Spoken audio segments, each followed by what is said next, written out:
G'day folks, as you can no doubt tell by the hill behind me, I am in an area that was very heavily affected by the January bushfires. This place has been charred. Now, this stream has been burnt for most of its length. Both sides has worn the full brunt of the fires, and then the full brunt of not one but two lots of flash flooding after the fires. Have the trout survived? This is just a trip, a quick session to see whether there's still any trout in the stream. Hopefully I can give you some good news by the end of this video. Let's go and find out.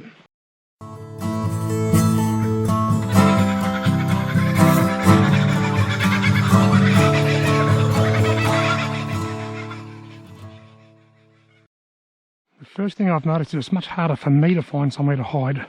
All the streamside vegetation's burnt out so bad in some areas. Oh look, there's something in the water down there. Yes, that is just the sign that I needed. Now I'm using the striped tiger nymph in the new blue bottle colour. It's black with a little bit of blue in it. I reckon whatever that was swam upstream a bit. I've only got a really light jig head on here, so I don't know how I'm going to go casting it. Something hit that then. I kid you not, something just hit it straight away. So far so good. Very, very excited in case you can't tell.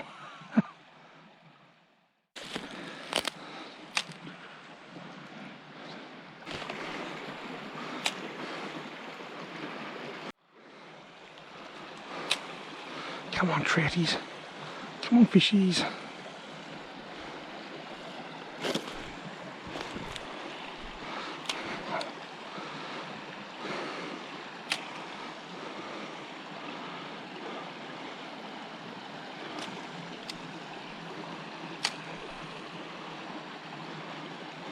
Got him. Oh, he got off. He must have just had hold of the tentacles or something. Oh, bugger. I'm pretty sure I got a bit of a glimpse of him. Oh, here he's got a glimpse of him this time. Yes, you beauty. The trout have survived. I don't know that they're all here because normally I would catch something in that bottom hole and this time I didn't. But it's great to know that if there was fish kills, they didn't all die. This stream has been affected by the fire and the flash flooding. Come on, buddy. Every bit as much as any other stream in the region. It has really, really copped the full brunt of both. See you later, mate. You got your bearings yet? There he goes, he's off. And striped tiger nymph in blue bottle colour. Now, as I was going to say, I didn't see any down there. I did see one rise, but I didn't see any follow my lure down there or in these other couple of pools. So I was starting to think, not looking good. But I hooked two in this hole, so clearly they have survived nature's worst. You don't need them all to survive, you just need a few to survive, and those few will multiply. The future is looking good for this stream.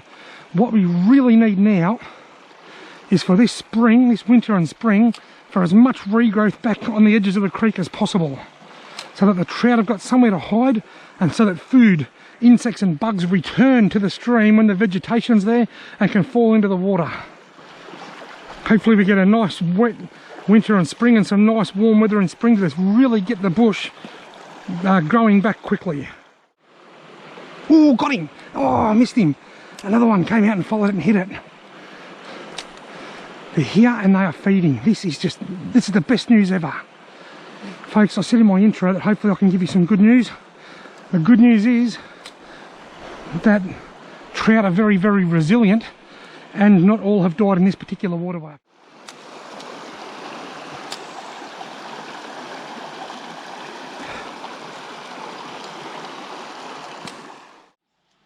Wow, I bet you that tree made a big thud when it fell down. How the hell am I supposed to fish this hole without being seen? Now, I've come down, there's a rise over there, that's the start of fish just rose to feed on insects, so they're here. I am down at the very bottom end of the bushfire area. The bushfire was right down to just about here. From here it's gone up over the hill, so from here down is the worst affected. I went to go to the top end of the stream, one of my favourite little spots, but it's all still fenced off. Look at the little fish rising in there. What a fantastic sight. Burnt. Not burnt. This is where they held it back on this side of the creek. On that side of the creek, it's probably a good half a kilometre upstream where they held it back.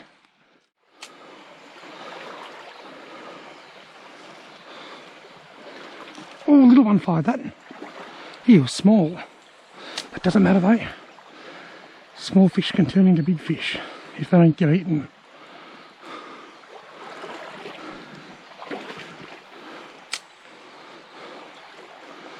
All big fish were small ones. Oh, take it, take it.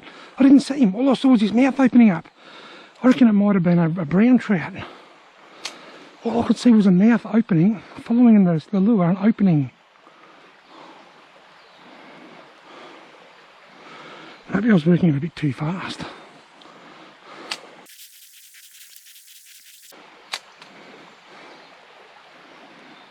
Oh, I saw him too. They're not committing to the strike. I saw him come out of that corner over there. They're not committing to the strike, and I reckon I got him. Oh, he committed to that strike. He won't come back. That's the end of him. Be very surprised if he has another go. And excited. He's gone. He's gone. He's following him. Look, he still wants it. He still wants it. He's got him. Oh, did you see the flash? Here's a nice rainbow, about 30 centimetres.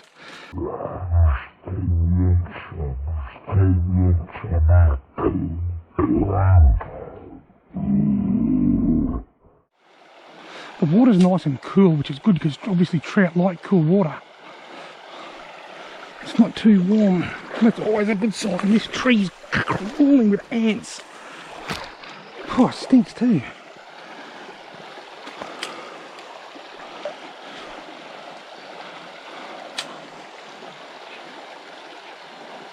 Here comes a follow. Oh, big one too. Where'd he go? He was quite a big fish. Yes, the big ones have survived too. That might sound funny to some people, but what happens when you get a bushfire, and you can see the fire was only there, but it was all upstream from here. When the ash washes into the waterways, it breaks down and depletes the oxygen levels out of the water. So it's the low levels of oxygen that can kill the fish. Now, bigger fish, just like bigger people, require more oxygen to survive. So if the big fish have survived, if there was enough oxygen for the bigger fish, obviously there's been enough for the smaller fish too. You ripper. Haven't worked out quite how I'm going to get past this this little bit yet. It looks a little bit tricky. Anyway, I'll work something out. Now, while I'm climbing over this this log heap here, I've got two shout outs. Shout out to Kane Higgins. Kane is a young Patreon follower, a cracking young fella, and Kane just caught 20 yabbies in 2 pots. Kane, thank you very much for supporting me on Patreon, and well done on your yabbying successes. Kane Higgins, legend. The other one is Patrick Horn. Patrick Horn is a friend of mine. He's a really nice guy. I didn't know Patrick. Patrick was a random winner of one of my deeper fish finder competitions a while back. I actually, when I found out where he lived, it was only half an hour from where I live. So I went for a drive and I hand delivered the fish finder, and we struck up a friendship. Patrick's a great guy, but he's also a CFA volunteer who fought in this very fire back in January. He was here for a month. And if it wasn't for Patrick and the crew, the fire would have been a lot worse than what it was. So big shout out to you too, Pat. Patrick Horn and Kane Higgins, 2 legends. Look at this. You can see a game trail, an animal trail coming through the charred bushland up there and down to here. If I go down here, I can see a human footprint from another fisherman. But there's also a few deer footprints on there, and over there there's a couple of either kangaroo or wallaby footprints in there. I'm guessing wallaby. Not all is lost. That one there looks like a footprint of a young deer, perhaps, only small. Look at all this soot and crap washed up in here. Imagine what this would look like a few days ago after that big rain event. It would look bloody disgusting. I'm surprised at just how quickly it's moved out though. The stream now has a really nice flow of clear water.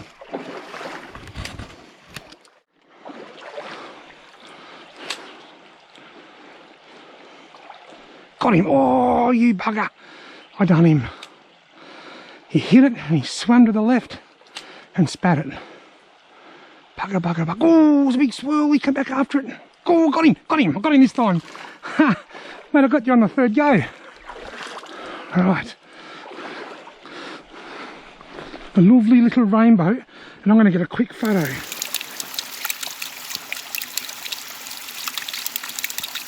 See you, buddy. God, these slippery things to hold sometimes. He had 3 goes at that nymph before he hooked up. I've had a lot of that today. Fish he's sort of hitting and following and not hooking up. I've made it up to where the fire is on both sides of the creek. Wow.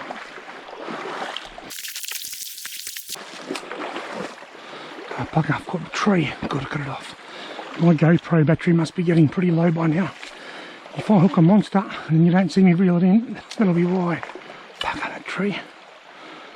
I got him. Yes, look at that. Well, the hooked one. I wouldn't say he's a monster, I'd say he's a redfin. Ha! Look at that. The redfin survived the bushfires too.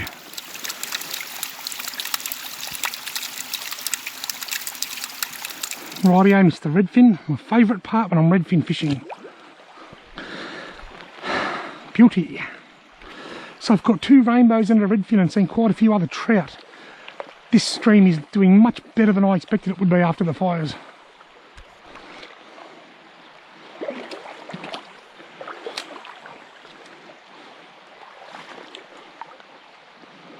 Got him, another little redfin. This one's bigger than the last one. Gone. You might just have to take my word for that. Now my GoPro's on 6% and I've just realised that I stupidly left the spare batteries in the car. What a winner. I've got 3 GoPro batteries. 1 in the camera, 2 in the car. Oh, there's a follow. Got him. Yes. Don't go flat, GoPro. Don't go flat. He's got off. You can go flat now. Rightio, folks. I've had an absolute blast fishing this little stream today. This is one of my favourites. Now, what I've found fishing in this stream that was recently gutted by fire and has endured the worst that nature can throw at it, what I've found is that the trout are still there. There seem to be not quite as many as normal. There seems to be a few less than normal. I didn't see as many as I normally would, but I did see, I saw one big one, a heap of little ones, and I caught, 2 and hooked another trout and a couple of other redfin. Now, the fact that I didn't see as many as normal doesn't mean they're not there. We've just come off a long weekend and there's footprints everywhere, so this stream would have seen quite a lot of fishing pressure. They may very well be hiding and be shy, and that's probably why they've been reluctant to hit the lure. But all the signs are there for a full recovery for this stream. Hopefully we can get a wet winter and a wet spring, get the bush really bouncing back, hold the ground together, and this stream is going to be a ripper in the next few years, I think. Hopefully a lot of streams are the same. I can't speak for all the streams, but I do know that this stream was every bit as burnt out as a lot of other streams in the area. If this has survived, I'm feeling pretty confident that a lot of others will survive too. Thank you very much for watching this video. I hope you've enjoyed it, and I hope you've got a bit of information about the bushfire recovery from a trout stream point of view. If you've liked this video, why not give it a thumbs up, hit the subscribe button and turn the notifications on, and then I'll see you in my next video.